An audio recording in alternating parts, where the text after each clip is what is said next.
Catherine, and while you may be confused as to why you don't see Ricky's ugly face and are instead seeing mine, that's because I have volunteered to do a video for him from a player's perspective. A lot of what he does is great if you're a DM, but if you're a player like me, you want to get some information that's helpful to you, that's not just helpful for a DM.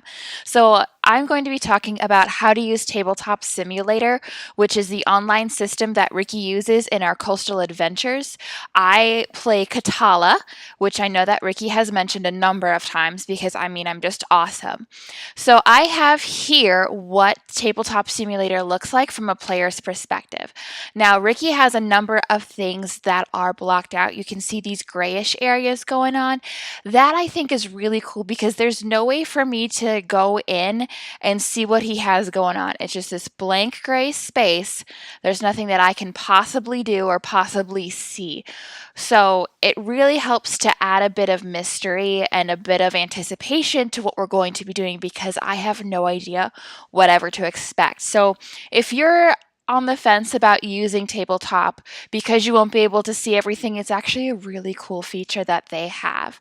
So I'm going to go ahead and zoom into my character sheet.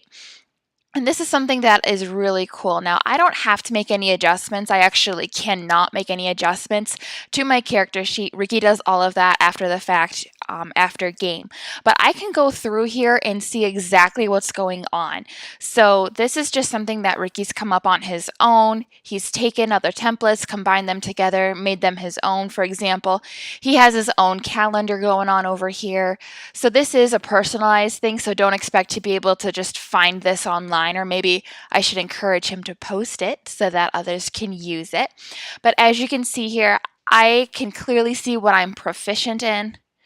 So that way I can go over and see what my proficiency modifier is based on the level. So for example, right now I'm on level 5. So my proficiency modifier is 3. Once I go up to level 9, it'll be +4. And that's really nice because I can see that very easily. And then I add in these bonuses here as well, which is really great. Clearly my character's not very charismatic, but can't have everything. I also have some interesting information over here, which is really cool because if I don't have it in front of me, I don't remember. I have been playing D&D for about as long as I've been with Ricky, which is about 1.5 years, coming up on 2 years soon. So I'm not the most experienced player. I am still learning. I'm still getting used to it. It doesn't help that we play a different game every week. I'm not playing the same character multiple times in the same week or even sometimes the same month.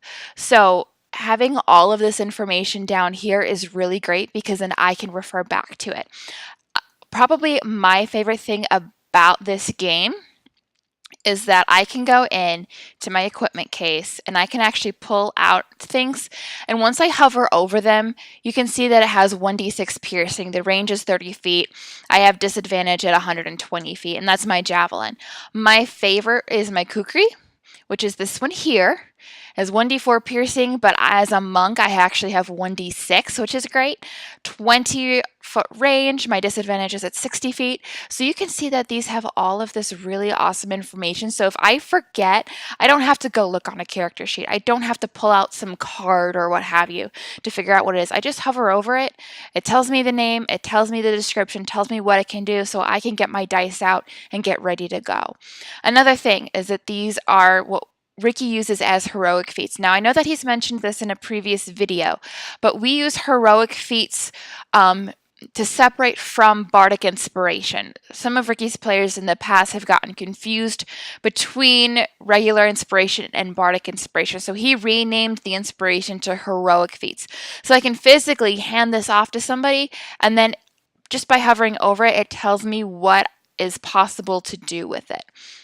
I also have these trackers here. For example, my health is at 21, and it's really easy to increase or decrease. I don't have to erase and rewrite. I don't have to accidentally tear a paper, or if my pencil lead breaks, that's just a whole hassle. This is a really cool feature to use.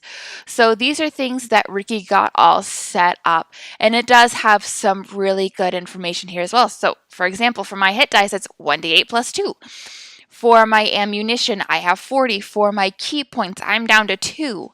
I also have spells here listed. So for example, Stunning Strike, it tells me what I can do. Okay, so this is what I can do. It's going to use as a first level, so it's going to use only one key point. That's really cool. This one's also a first level. It's as a bonus action, not as an actual action, which is really cool.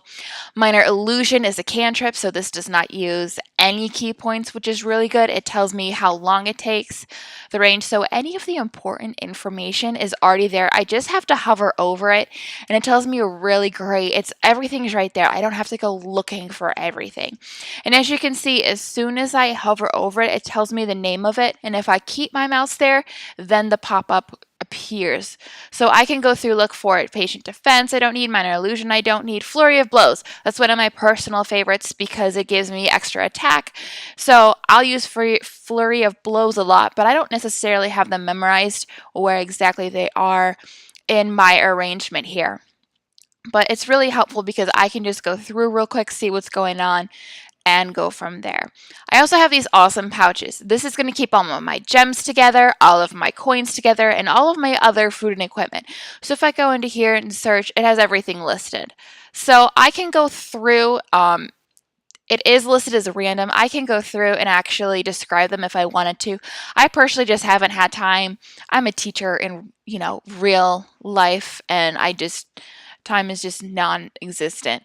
So over here, I have my dice bags, my D4, my D6, my D8, my D10, my D12, and my D20. So these are really cool. What I love to do is, for example, if I'm coming up with an attack, and I always like to try to be as prepared as I can, I will put my weapon down here, like so for my kukri, and I get 1d6 for damage. So I'll take out 1d6. Come here, you. There we go. And then I'll pull out my 1d20 to see about my attack. Come here. And then what I can do is I can just select them like so. I just click and drag over them. They'll highlight in yellow. I hit R. They'll automatically roll, and I can put them together real nice. So then that way, for example, if I have Flurry of Blows next, I can go through, it is my unarmed strike. So I go into here, search, I find my unarmed strike, which is up here. Actually, I had it out recently. Take that out. It tells me that I get 1d6, take out a 1d6, pull out another 120. So when it comes to my turn, I can already have my dice rolled. I can already have it ready to go, which is really nice because then when it comes to my turn, I don't have to say, okay, well, let me see here. I rolled a 2, so that clearly doesn't hit. Now, there are going to be, of course, times when I have to check with my DM about whether I hit or not, if it's around 15, 14 or so. But if I hit a natural 20, plus my bonuses and whatnot, and I know I hit, I can just go straight into role-playing how I actually attack this vicious, terrible monster or this kind elderly woman, whatever I'm doing. And that makes it a lot more interesting and saves a lot of time because they're not waiting on me to roll. I don't have to say, okay, well, what can I attack with? What will work? What can this do? I already have all the information I need. So as a player, this is just absolutely amazing. Another thing I have my herbalist kit here. So if I go to it, whoops, hit the wrong thing. So this just reminds me that I have the ability to use an herbalist kit. I can make poisons, I can make healing potions, and it's just for me a visual reminder of that I can do it. A lot of times, if I don't see it, I don't remember it. We only play this game, unfortunately, once every 3 weeks because of how everyone's schedule is aligned. And so if I don't physically see it in front of me, I'm going to forget in that 3-week time frame. So this is also a really great thing if you're on the fence about whether or not you want to join a tabletop game. Definitely try it. It's a lot easier from a player's perspective to do this. Another awesome thing are the maps. So unfortunately, my DM is awesome in many ways. He cannot draw a map to save his life. He would die instantaneously. I, a lot of times, draw the maps ahead of time if it is in person, but these are things that he can do just using the grids and things like this, because he can say, okay, well, this is a building here. This is outside. You can clearly see that there's grass surrounding it. Okay, that's outside. We have the building here. And if you take a look here, from the last session, we have explored this first area, and you can see all of our minis here. This one's me. So what's really cool is that I don't entirely know what's going on here. Everything is blocked off. So as we progress into a room, you can see that I totally disappeared. So there could be a number of minis and other things going on here, and I can't find my mini now. I'm going to throw other people in there just so that I have some company. So I can't see what, hey, I guess I found myself, or somebody else found me for me. One unfortunate part is to be able to be in this game, my DM does have to be logged on and have this open. He does right now for me to have this video going to show all of you how awesome Tabletop Simulator is and how what some of the benefits and the drawbacks are, of course. Like anything, there's always going to be drawbacks. But I don't know what monsters are behind, so as we go and continue to explore, this is clearly crooked and it's going to drive my OCD nuts, but I'll fix it later. I'll tell him that I'm going to do it and I'll fix it.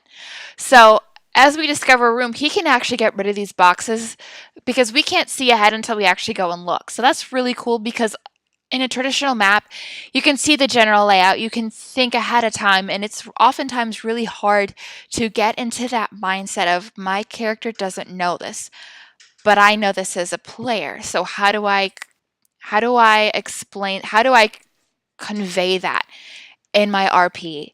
So this just makes it that much easier. Apparently the DM wants to show me something because he's listening in on my video right now. This is my video, get out. I'm not sure what he's doing, but he can go and change the colors so that I can see something, but the other players can't, which is also a really, really cool thing. So can I, are these blue now? No? I can't even see the map. This one's still crooked. Oh, hey, look, there's some torches in here. Lovely. So now what he's done is he's made this blue. You can see the really nice blue tint. I am the blue person because blue is my favorite color. So I can go in and see things, but if I take other people in there, they will not be able to see themselves. So that's a really cool thing. So if a particular player knows something, you don't actually have to worry about pretending that you don't know. So for example, if I'm Tashaki, I won't be able to see this, so I can't accidentally play something that my character is not supposed to know. And that's a really cool thing. One of the disadvantages, though, is that you have to use an outside source for communication.